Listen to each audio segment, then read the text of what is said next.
I never thought I'd be the kind of man who would walk away from his own honeymoon. If you had asked me a year ago, I would have laughed at the idea. Me? The guy who always planned for the future, who believed in love, who thought marriage was about partnership and understanding.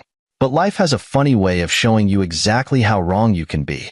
It all started when I met Lena. She wasn't just beautiful. She was the kind of woman who walked into a room and made it feel warmer, brighter. Like the air itself had shifted to accommodate her presence.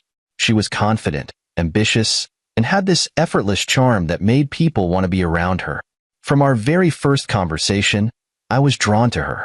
She had opinions, she had dreams, and she had a laugh that made me forget about everything else. I remember our first date vividly. We met at a cozy little restaurant downtown, one of those places with soft jazz playing in the background and candlelit tables that made everything seem a little more intimate. We talked about everything, our careers, our childhoods, the kind of future we saw for ourselves. She told me she worked in corporate finance, climbing her way up in a competitive firm, and I admired her drive. She admired mine, too. We seemed to fit, like two pieces of a puzzle finally finding their place. And then, there was her mother, Diane. She came up in conversation often. At first, it seemed normal. Most people are close to their parents, right? But with Lena, it was different. She didn't just love her mother, she needed her. Every decision, big or small, had Diane's fingerprints on it. If we planned a weekend trip, she had to check with Diane first. If she wanted to try a new restaurant, she'd ask Diane's opinion. Even the dress she wore on our fourth date, Diane had picked it out. It didn't alarm me at first. I thought, okay, they're close. Nothing wrong with that. My own mother had passed years ago, so maybe I just wasn't used to seeing that kind of bond. I told myself it was sweet, that it showed Lena was family-oriented. I didn't realize I was making excuses for something much, much deeper. The first real red flag came when I planned a surprise weekend getaway for Lena's birthday. It was supposed to be just the two of us, a quiet cabin by the lake, complete with wine, a fireplace, and no distractions. But when I gave her the tickets, she hesitated. "Wow, this looks amazing," she said, but her voice didn't match her words. I should check with Mom first." I laughed, thinking she was joking. Check with her? Lena, you're not asking for permission, right? She gave me a small smile, but she was already reaching for her phone. She just likes to know where I am. I watched her type out a message, my stomach sinking in a way I couldn't quite explain. She wasn't just telling her mother about the trip. She was waiting for approval. Sure enough, a few minutes later, she frowned at her screen. "Maybe we could go another time," she suggested. Mom was really hoping we'd have dinner with her this weekend. I should have seen it then. I should have understood what that meant. But love makes you ignore things you shouldn't, makes you explain away behavior that, in any other context, would set off alarms. So, instead of pressing the issue, I smiled and said, "Okay, next time." Next time never came. Months passed, and Lena and I continued to build a life together. Or at least, that's what I told myself. I loved her, and despite the constant presence of Diane in our relationship, I believed we were strong enough to handle anything. Every couple has their challenges, right? And sure, Lena's mother was involved, but that didn't mean she controlled Lena. Or so I thought. Looking back, I realize I spent a lot of time making excuses. I told myself Diane was just being protective, that Lena was used to being close to her mother, and that adjusting to a marriage dynamic would take time. I convinced myself that I was worrying over nothing. Then, the wedding planning began. Diane wasn't just involved, she took over. The guest list, the venue, the food, the music, every detail was micromanaged by her. I was an afterthought in my own wedding. There were moments when I felt like I was marrying into a pre-existing union, like Diane and Lena were the real couple, and I was just there to fill a role. One night, after yet another argument about something Diane insisted on changing, I asked Lena directly, "Do you even want to get married?" I asked her, my frustration bleeding into my tone. She looked at me like I had insulted her. "Of course I do. What kind of question is that? Then why does it feel like I have to ask for permission to be in this relationship?" She sighed, running a hand through her hair. "It's just, my mom has been there for me my whole life. I can't just ignore her opinions. No one's asking you to ignore her, I said. I'm asking you to put us first. She didn't answer right away. Instead, she stared at the floor, thinking, considering. Then, finally, she whispered, I don't know if I can. That was when I should have walked away. That was when I should have understood that this wasn't a we, it was always going to be them. But love makes fools of us all. I stayed. And staying led me to that moment, standing in front of Lena on our honeymoon departure day, staring at the train ticket she handed me like it was nothing, like it was fair, like it was perfectly reasonable that she and Diane would fly in comfort, while I was left to trail behind them, alone. And in that moment, something in me snapped. I looked at her, at the woman I had given my heart to, and I saw the truth. I would never come first. I would always be the outsider in my own marriage. So I smiled, took my suitcase, and said the words I knew she would never forget. You will regret this. And then, for the first time since I met Lena, I did something I should have done a long time ago. I walked away. If there was a single moment where I should have seen it all coming, it was the wedding. Looking back, I wonder how I let it get so far. Maybe I was blinded by love, or maybe I just didn't want to admit what was happening. Either way, the signs were all there, clear as day. At first, I was excited. Weddings are supposed to be about two people coming together, celebrating their love, making a promise to build a future. But from the moment Lena and I got engaged, it became painfully obvious that this wedding wasn't going to be about us. It was going to be about Diane. It started with the venue. Lena and I had discussed a small, intimate wedding. Nothing too extravagant, just close friends and family, something meaningful. We even found the perfect spot. A beautiful garden overlooking a lake, simple and elegant. Then Diane heard about it. That won't do at all, she said, waving off our idea like it was a bad meal she was sending back to the kitchen. Lena deserves something grand. A ballroom, chandeliers, the works. I laughed, thinking she was joking. We don't really want a huge wedding, I told her. Something small feels more personal. She gave me this condescending smile, the kind that made my skin crawl. Oh, sweetheart, you'll see. Weddings aren't about what the couple wants. They're about family. No, they're really not. They're about the two people getting married. But in Diane's world, everything revolved around her. Lena didn't push back. She never did. She just nodded and said, Mom does have a point. And just like that, our wedding was no longer ours. The guest list doubled, then tripled. Half the people on it were Diane's friends, people I had never even met. When I asked Lena why we needed so many strangers at our wedding, she shrugged. Mom says they're important. The food? Chosen by Diane. The music? Diane vetoed our DJ in favor of a live band, one of her old favorites from the 80s. The flowers? Diane's decision. The cake? Diane said vanilla was too boring and ordered some elaborate 4-tier monstrosity without even consulting us. At one point, I pulled Lena aside, trying to get her to see what was happening. Lena, this isn't our wedding anymore, I told her. It's your mom's.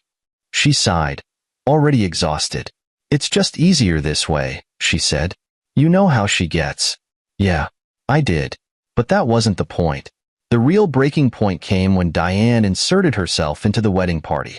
Traditionally, the groom stands at the altar with his groomsmen, waiting for the bride. It's a quiet, nerve-wracking, beautiful moment. I imagine standing there, hands clasped, heart racing, watching Lena walk toward me. Diane had other ideas. 2 weeks before the wedding, she made an announcement. Not a suggestion, an announcement. I'll be walking Lena down the aisle. I nearly choked on my drink. What? She nodded, completely serious. I raised her. I deserved to be the one to give her away. I turned to Lena, expecting her to say something, anything, to stop this madness. She hesitated. Then, she nodded. I think it would mean a lot to her, she said softly. I stared at her, waiting for the part where she told me she was joking. But she wasn't. She actually thought this was okay. I had to leave the room before I said something I'd regret.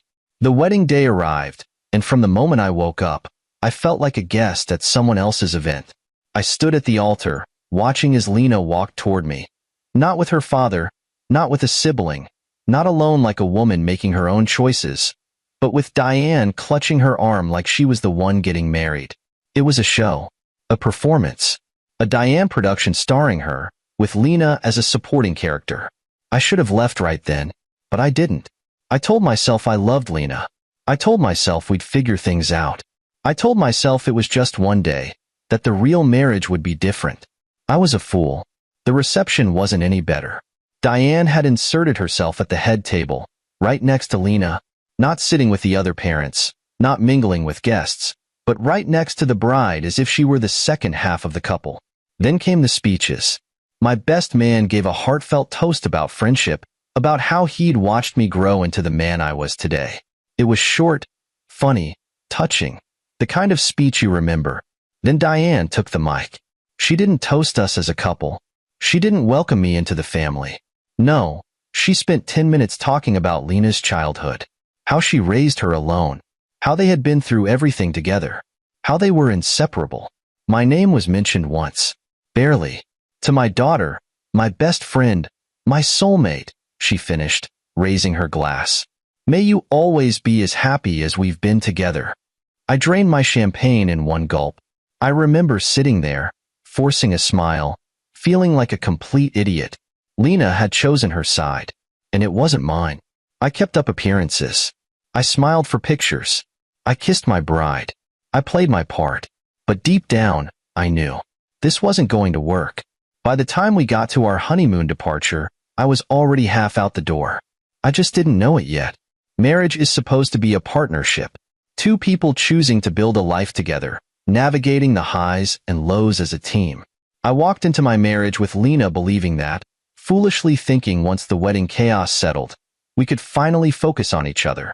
I thought we'd get a chance to be newlyweds, to find our rhythm, to exist without Diane looming over us like a shadow. I was wrong. The morning after our wedding, I woke up alone. At first, I thought Lena had gone to make coffee or take a shower, but when I checked my phone, I saw a text from her. Mom wanted to have breakfast together. Be back soon. Love you. I blinked at the screen. Breakfast? On the first morning of our marriage? I waited. An hour passed. Then 2. When she finally walked back into the hotel room, she was all smiles, holding a takeout bag. I brought you a croissant, she said cheerfully, as if that erased the fact that she had chosen to start her first day as my wife with Diane instead of me. I didn't say anything at the time. I just nodded, took the croissant, and told myself it was a one-time thing. It wasn't. Lena and I never really had a honeymoon phase because we were never alone. Diane was always there. Physically, emotionally, in every conversation, every decision. It wasn't that she was overbearing in the typical, overprotective mother way.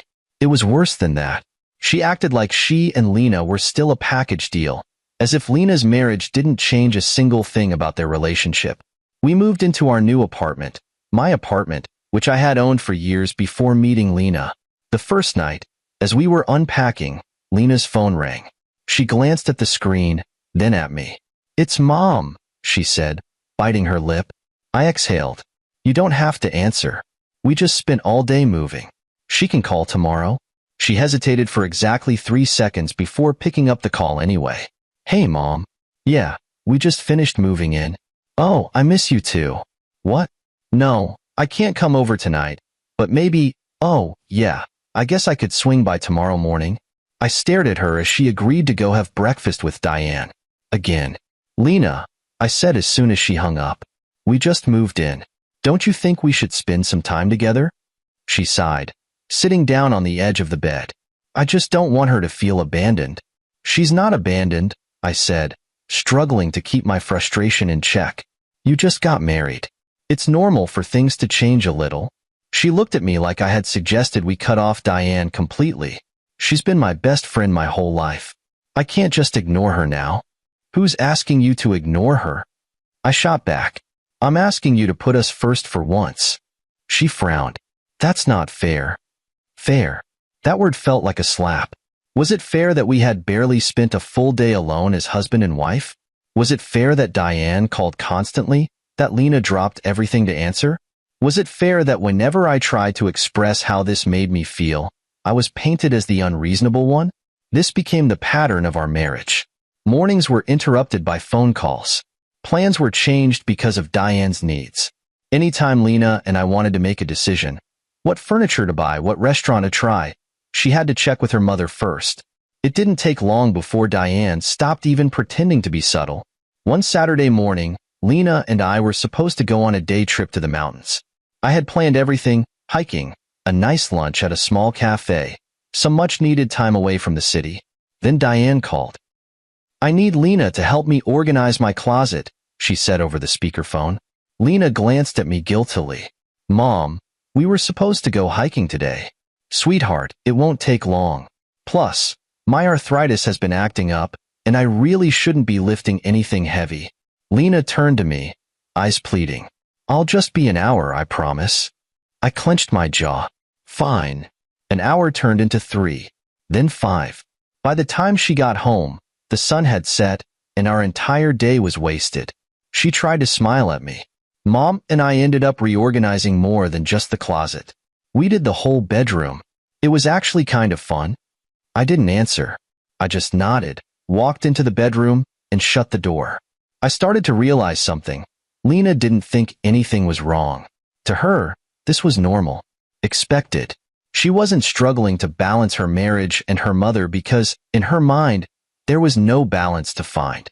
Diane came first. Always. One evening, after yet another canceled date night because Diane just needed a little help, I tried again. "Lena, we can't keep living like this," I said as gently as I could. "I need us to set some boundaries." She crossed her arms. "Why does it bother you so much that I'm close to my mom?" I ran a hand down my face, exhaling slowly. "Because she's in our marriage, Lena. Every single day. And it's pushing me out." "That's not true," she said defensively. "You're overreacting." I stared at her, feeling something break inside me. Overreacting. That was when I realized I wasn't going to win. This wasn't something Lena saw as a problem. And if she didn't see it as a problem, she was never going to fix it. The resentment grew like a slow-burning fire. I stopped fighting for time with my wife because I was tired of losing. I stopped arguing about the phone calls because I knew she'd answer them anyway. I stopped hoping things would change. And then came the moment that changed everything. The moment Lena handed me that train ticket on our honeymoon departure day. That was the moment I knew for certain. I wasn't a husband. I was just an extra in their story. I should have seen it coming. The signs had been there from the beginning. Diane's control, Lena's blind loyalty, the way every decision in our marriage had to be approved by her mother first. But despite everything, I still held on to this foolish hope that our honeymoon would be different, that it would be ours. That was my mistake. I had been counting down the days, convincing myself that this trip would be the turning point. A fresh start. 2 weeks away from Diane. Away from the constant phone calls. Away from the suffocating influence of a woman who had turned my wife into an extension of herself. Lena and I had agreed on a beautiful tropical destination. A place where we could unwind, enjoy each other's company, and finally have the time we never seemed to get at home. I imagined lazy mornings by the beach, candlelit dinners, uninterrupted conversations. Just us, as it should have been. Then, the night before we were supposed to leave, Lena dropped a bombshell. We were packing our bags in the bedroom when she hesitated, her fingers gripping the zipper of her suitcase a little too tightly. "Hey," she said casually, too casually. "So, my company only gave me 2 business class tickets for the flight." I looked up from my suitcase, expecting her to finish the sentence with something reasonable. Something like, "So I bought a 3rd ticket for you." Instead, she cleared her throat and continued, "I figured Mom would use the 2nd one, and you could take the train and meet us there." I froze. At first, I thought I had misheard her. Maybe my brain refused to process what she had just said because it was too absurd, too insulting to even be real. "I'm sorry." "What?" I asked, my voice unnervingly calm. Lena gave me a small, apologetic smile, the kind she used whenever she wanted to soften a blow. "It's not a big deal. The train ride is comfortable, and it's only a few hours longer than the flight. Plus, it's way cheaper than buying an extra business class ticket." I stared at her, waiting for the moment when she would realize how insane this sounded. She didn't. You're telling me, I said slowly, that on our honeymoon, Lena, you and your mother are flying in business class while I take a train like some afterthought? She sighed, clearly irritated that I wasn't just going along with this. It's not like that. Oh? Then what is it like? She rolled her eyes. You're overreacting. It's just a few hours apart. We'll all meet at the resort, and everything will be fine. All. That was it. That was the moment everything inside me just snapped. I wasn't even angry. Not at first. It was something colder than anger, something heavier. A realization.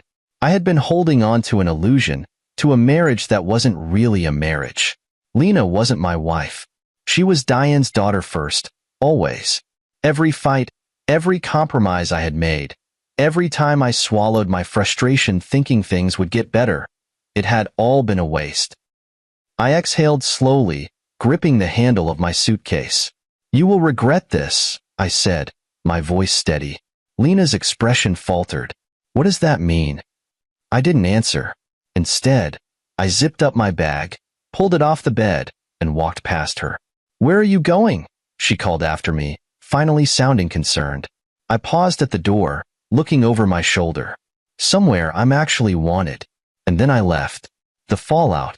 By the time I got downstairs and stepped outside, the evening air felt crisper than usual. It was like stepping into a different reality, one where I wasn't suffocating under the weight of someone else's expectations. I didn't have a plan. I didn't know where I was going. But I knew one thing. I wasn't going to that honeymoon. As I walked down the sidewalk, my phone started buzzing in my pocket. I didn't even need to check the screen to know who it was. I ignored the first call, then the second. By the third, I finally pulled my phone out and saw Lena's name flashing across the screen. I let it ring. She left a voicemail, her voice tight with frustration. This is ridiculous, okay? I don't know why you're making such a big deal out of this. Just call me back and let's figure this out. Figure what out? She had already made her choice. And now, so had I. I found a hotel, checked in, and sat on the bed in silence for a long time. There was no anger, no heartbreak, just clarity. I wasn't the problem. I had spent so much time wondering if I was being unfair, if I was expecting too much, if I was the one who needed to compromise more. But no, this was never a real marriage. This was me being slotted into Diane's world, expected to play my part without complaint. I wasn't doing it anymore. Then, just as I was about to put my phone on silent, another call came in. Not Lena. Diane. I laughed. Actually laughed. Of course.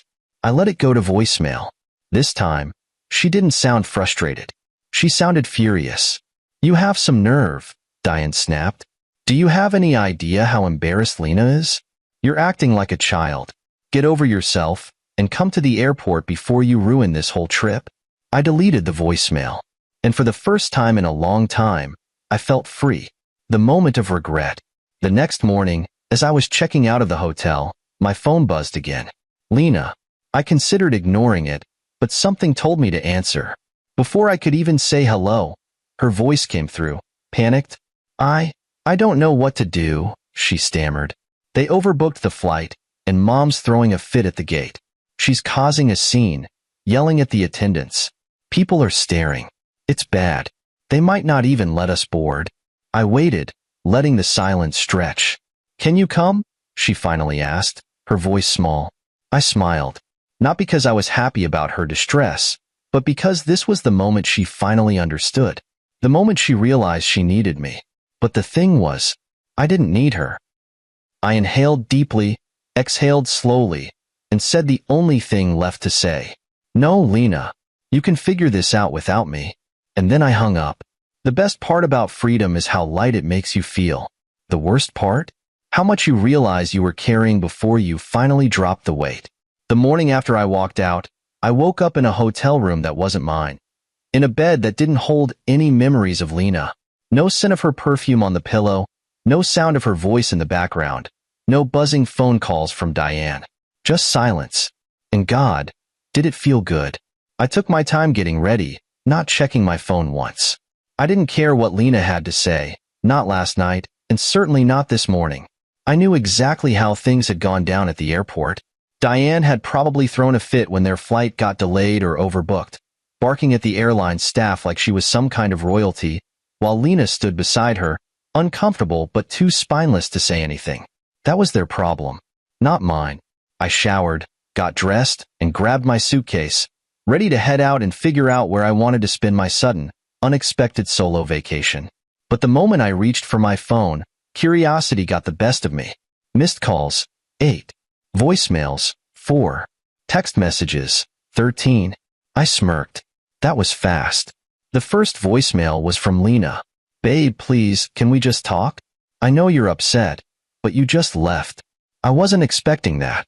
I thought you'd at least come to the airport, and we could figure things out. Call me, okay?" That was the nice one. The second voicemail? Less nice.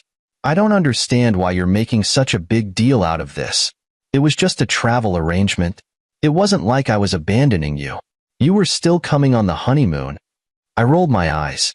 If she really believed that, she was dumber than I thought. Then came the third message. And this one? Oh, this one was golden. I don't know what to do," she stammered. "They overbooked the flight, and Mom's throwing a fit at the gate. She's causing a scene, yelling at the attendants. People are staring. It's bad. They might not even let us board." I almost laughed. I could picture it perfectly. Diane standing at the counter, arms crossed, voice raised, demanding to speak to someone in charge. She was probably throwing around words like unacceptable and compensation, while Lena tried to keep her from fully combusting. And they wanted me there? To do what, exactly? The last voicemail was Lena's breaking point. "Please, just come to the airport." Her voice cracked. "I don't want to deal with this alone. I need you."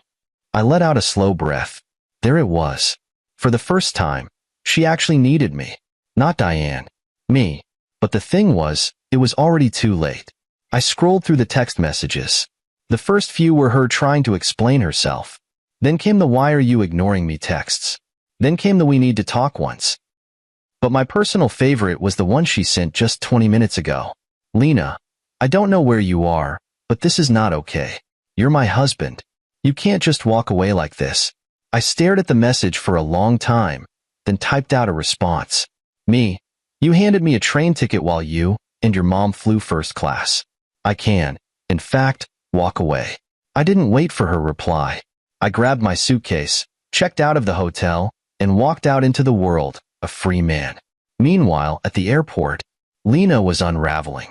She sat hunched over in the airport lounge, gripping her phone so tightly her knuckles turned white. Her heart was pounding in her ears, and she could still hear the echoes of her mother's voice as she yelled at the airline staff. They had been denied boarding, not because of an overbooked flight, but because Diane had made such a scene that the airline refused to let them on. And now, here she was, sitting in an airport with her mother, while her husband was gone. She checked her phone again. No response. He had read her last message. He had typed something back. And when she saw it, "You handed me a train ticket while you and your mom flew first class. I can, in fact, walk away." Her stomach dropped. He wasn't just upset. He was done. "Where is he?" Diane's voice cut through her panic. Lena looked up. Her mother was fuming, her arms crossed tightly over her chest. "He's not coming," Lena said, her voice hollow. Diane scoffed. "Well, then he's just being dramatic. I told you from the beginning, he was too sensitive. A real man wouldn't just run off like that." Lena flinched. For the first time, her mother's words didn't comfort her. They didn't feel like an excuse she could cling to, because deep down, she knew the truth. She had pushed him away. She had ignored every sign, every warning, every moment when he had tried to tell her that things weren't okay. And now, when she actually needed him, when she was sitting in an airport, stranded, humiliated, and exhausted, he was nowhere to be found. And maybe he wasn't coming back. Diane sighed dramatically. "Well, come on, sweetheart. We'll just book another flight. Forget him. We don't need him ruining our trip." Lena's throat tightened. A week ago, she might have agreed. She might have followed her mother's lead, reassured herself that her husband was just throwing a tantrum and that everything would go back to normal. But now, she wasn't so sure. She looked down at her phone again, stared at his message, and for the first time in her life, she realized she had truly lost. The thing about walking away is that it doesn't hit you all at once. The relief, the clarity, it comes in waves. The first wave hit me the second I walked out of our apartment with my suitcase, leaving Lena standing there, holding a train ticket like it was some kind of joke. The second wave came when I checked into my hotel that night, stretched out on a bed that didn't smell like her perfume, and didn't hear Diane's voice in the background of a phone call she never let go unanswered. And now, the third wave was here. I was in a cab on my way to the airport, but not to follow them. I had booked my own trip, somewhere far, somewhere quiet, somewhere they wouldn't be. I wasn't the type of man to throw around ultimatums. I didn't make dramatic exits, and I didn't believe in petty revenge. But when Lena handed me that train ticket and expected me to just go along with it, something inside me shifted. That was the moment I realized I had been playing the wrong role in my own marriage. I wasn't a husband. I was an extra in the real love story, Lena and Diane's. And I was done being part of a story where I wasn't even the main character. The final goodbye. At the airport, I sat in the terminal, sipping coffee and waiting for my flight to board. It was strange, really, how come I felt. There was no anger, no bitterness, just a quiet understanding that I had made the right decision. And then, my phone rang. Lena. I let it ring. Then came a text. Lena, where are you? I smirked. For years, I had let her dictate my every move. She had scheduled our lives around her mother, her needs, her comfort. Not anymore. I typed back. Me moving on. The dots popped up, showing she was typing. Lena. Babe, please, we need to talk. Me. We should have talked before you handed me that train ticket, Lena. Her reply came fast. Lena. I wasn't trying to hurt you. It was just a mistake. Mistake. I leaned back in my chair, rolling the word around in my mind. That was the thing about mistakes. They happened by accident. This was a choice. She chose to put her mother first. She chose to dismiss my feelings. She chose to let Diane control our marriage. She chose, and now I was choosing too. I typed one final message. Me. Enjoy your honeymoon with your mother. I'll enjoy my trip, alone. Then, I blocked her number. I let out a slow breath, setting my phone down beside my coffee cup. It was over. Lena's breakdown. Meanwhile, back at her own gate, Lena gripped her phone so tightly her hands shook. Blocked. He had actually blocked her. Diane sat beside her, scrolling through her phone like nothing had happened. Like this was just another day. Like Lena's marriage wasn't falling apart in real time. Lena swallowed hard. He's not answering. Diane scoffed. Good. Let him sulk. He'll come crawling back once he realizes how ridiculous he's being. Lena wasn't so sure. She had never seen him this way before.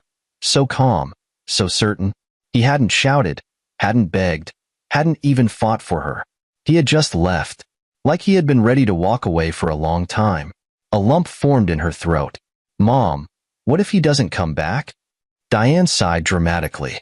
Oh, please, sweetheart. Men don't leave good wives. He's just being emotional. Let him go on his little solo vacation.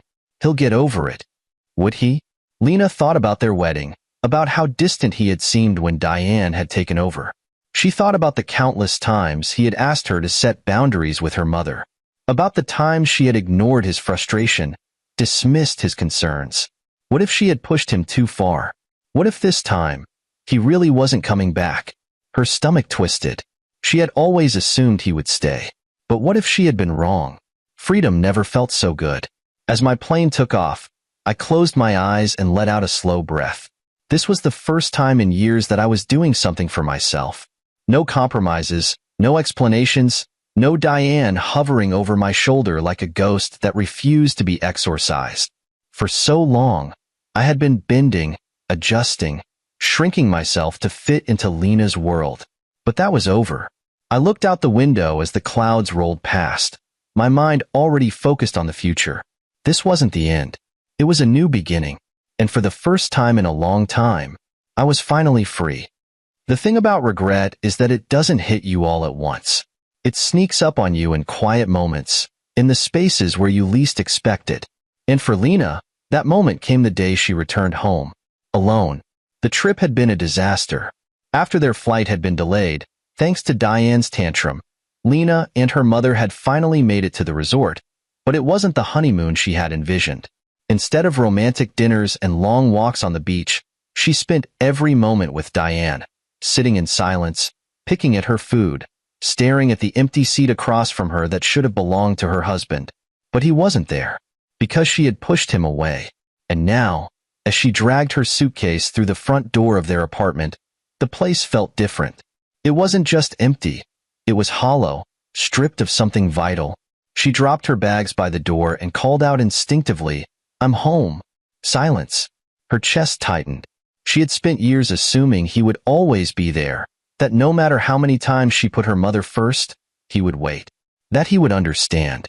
But now, looking around the apartment, reality set in. Something felt off. She walked into the bedroom and froze. His side of the closet? Empty. His drawers? Cleared out.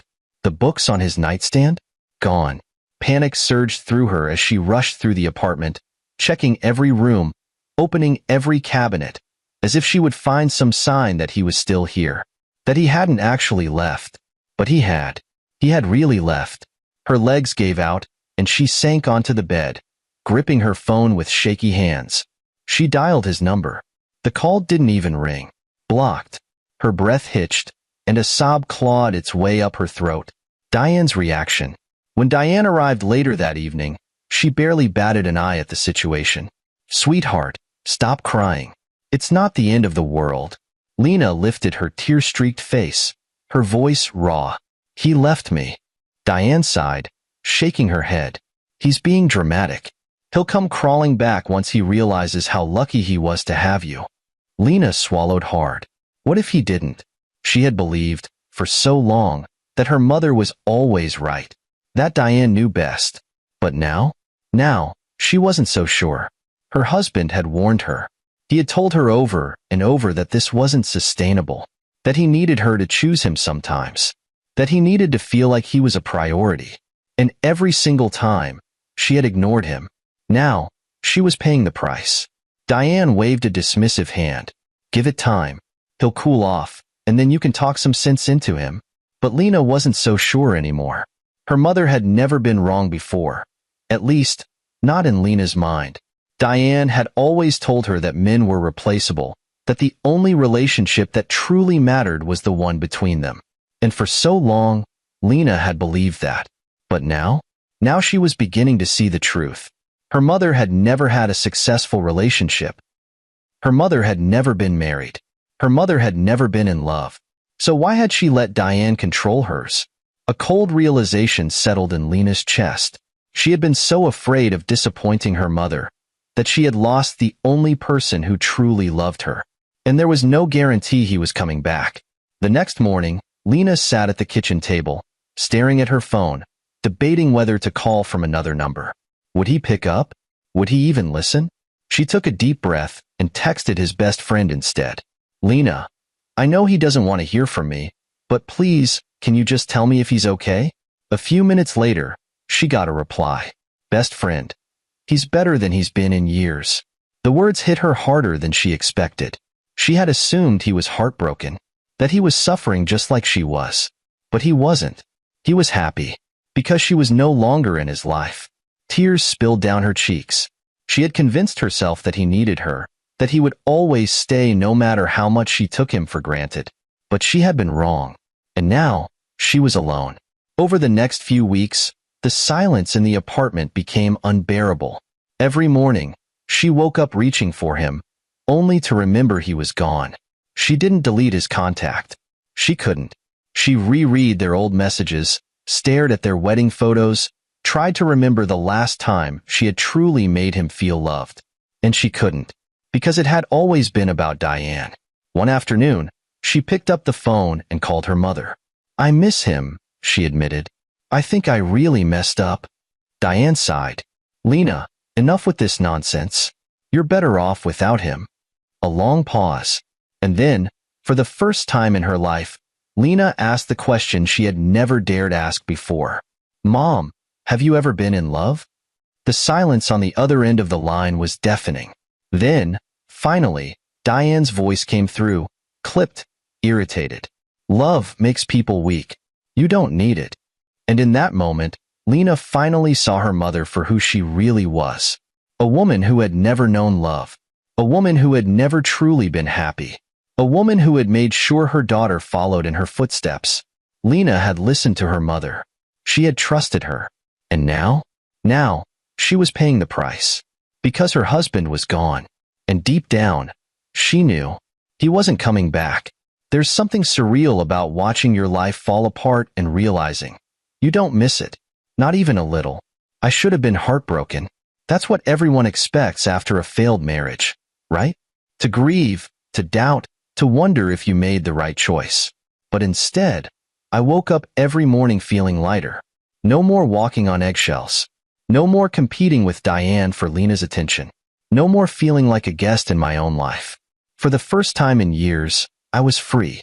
The first thing I did after returning from my trip was get my own place. Not an apartment filled with memories of Lena. Not a space that held echoes of arguments and resentment. I wanted something new, something untouched by the past. I found a loft in the city. Nothing too extravagant, but mine. The moment I signed the lease, I felt like I was reclaiming a piece of myself I hadn't even realized I'd lost.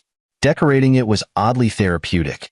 No compromise, no second opinions, no let me check with my mom, nonsense. Just me, making choices for myself. And damn, did it feel good. Of course, Lena didn't let go easily. The first time she tried to reach me after I blocked her, she used a different number. I answered without thinking, only to hear her breath hitch on the other end of the line. Hey, she said softly, like we hadn't just torn each other's lives apart. I didn't respond. She sighed. I know you hate me right now. I still didn't speak. I miss you, she finally whispered. Can we talk? For a moment, I almost felt bad for her. Almost. Then I remembered standing at the airport, reading her message, realizing she had never chosen me. So I said the only thing left to say. No. And I hung up. Instead of wallowing, I threw myself into work. Being a husband to Lena had felt like a full-time job. Now that I was free, I had all this extra time. And I used it to build myself up. I took on new projects, networked with people I had lost touch with, started focusing on my health again. It didn't take long for people to notice the change. You seem lighter, one of my colleagues remarked one day over lunch. I laughed, taking a sip of my coffee. I am. Because I was. For the first time in years, I wasn't carrying someone else's baggage. The universe has a twisted sense of humor because, a few months later, I ran into Lena. I was at a cafe, working on some reports, when I heard a familiar voice say my name. I looked up, and there she was. She looked different. Not in an obvious way, but in the way people do when they've been through something they didn't think they'd survive. She hesitated before sitting across from me, clutching her coffee cup like it was the only thing keeping her together. I waited. Finally, she spoke. I just wanted to see you. I leaned back in my chair, watching her. And she swallowed hard. And I wanted to say I'm sorry. I didn't say anything. I get it now, she admitted, her voice barely above a whisper. I didn't back then, but I do now. I pushed you away. I let my mom control everything and she exhaled shakily. I lost you because of it. I stared at her for a long moment. This was the apology I had once desperately wanted. But now, it didn't mean anything. I'm glad you understand, I said simply. She blinked, clearly expecting more. That's it? I shrugged. What else is there? A flash of something crossed her face. Regret? Maybe. Do you think? She hesitated. Do you think we could ever try again? I smiled. Not out of malice, not out of smugness, but because I had never been so sure of something in my life. No, Lena. Her breath hitched. You had me, I told her, and you lost me. She stared at her coffee, nodding slowly. I deserve that. I didn't say anything, because she did. A better future. A few days after that encounter, I got a message from a mutual friend.